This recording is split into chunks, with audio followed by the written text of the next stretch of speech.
Border এলাকা থেকে তিনি কিন্তু সারা বাংলাদেশে তার একটা নাম রয়েছে, তার একটা সুনাম রয়েছে। তিনি কিন্তু সারা বাংলাদেশে এই ঘোড়দৌড় সোয়ার হিসাবে তিনি প্রত্যেক মেলাতেই যান, যেখানেই ঘোড়দৌড় মেলা হয় না কেন। এই মাত্র সেই তাসমিরা কিন্তু তার চুলগুলো এলোমেলো ভাবে একটু বেঁধে দিয়েছেন এবং পিছনে চুলগুলো ছেড়ে দিয়েছেন। যখন ঘোড়া ছুটে যায় তখন কিন্তু তার চুলগুলো আকাশে উড়ে অত্যন্ত সুন্দর লাগে। আসলে এই তাসমিরাকে কি বলবো, তিনি যে এত সুন্দর মোটর সাইকেল ড্রাইভ করেন সেটা দেখলে আপনারা কিন্তু আশ্চর্য হয়ে যাবেন। কিন্তু এবং ছুটে গেল চূড়ান্ত প্রতিযোগিতা মারুফ এবং তাসমিরার মধ্যে। আজকের এই চূড়ান্ত প্রতিযোগিতা মারুফ কিন্তু ঘোড়ার পিষ্টে দাঁড়িয়ে থাকে। সজীব ঘোড়ার ছোঁয়ার সজীব তিনি কিন্তু অনেক সময় ঘোড়ার পিষ্টে একদম দুহাত ছেড়ে দিয়ে কিন্তু দাঁড়িয়ে যান। এই দুটি ছোঁয়ার কিন্তু সারা বাংলাদেশের মধ্যে কিন্তু নাম করেছেন। বিশেষ করে তাসমিরা এই মহিলা ছোঁয়ার অনেক টিভি চ্যানেলে তার কিন্তু সাক্ষাৎকার দিয়েছে। তিনি কিন্তু ভাইরাল একটা আমি যেটা বলতেছিলাম, তিনি কিন্তু দাঁড়িয়েছেন এই সজীব, তিনি কিন্তু দাঁড়িয়ে থেকে আজকে আন্ডারটেকারের উপর দাঁড়িয়েছেন। কি কোন কৌশল, কি তার রণক্ষেত্রের এই যে একটা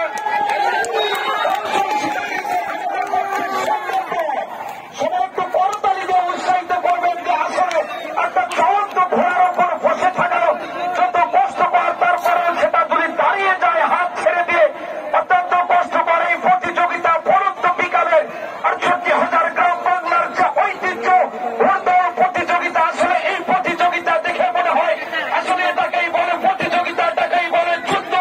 এই যুদ্ধ যারা না দেখেছেন তারা কিন্তু মিস করছেন যে 68,000 গ্রাম বাংলার ঐতিহ্যের মধ্যে যে ঘোড়দৌড় একটা ঐতিহ্য, সেটা এই প্রতিযোগিতা না দেখলে আপনারা বুঝতে পারবেন না। তাসমিরা কিন্তু কিং খান সামনে রয়েছে, শেষ পাকের বেলায় নাকি 3 পাক হবে, কি হয় সেটা দেখা যাক। আমি যেটা বলতেছিলাম, কাশ্মীরের সেই চুলগুলো আকাশের জন্য এই লাল সবুজের পতাকার মতো পথ পথ করে উঠছে, বড় সুন্দর লাগছে। তারা আজকের এই প্রতিযোগিতা জানেন কি করতে পারে সেটা কিন্তু দেখালেন।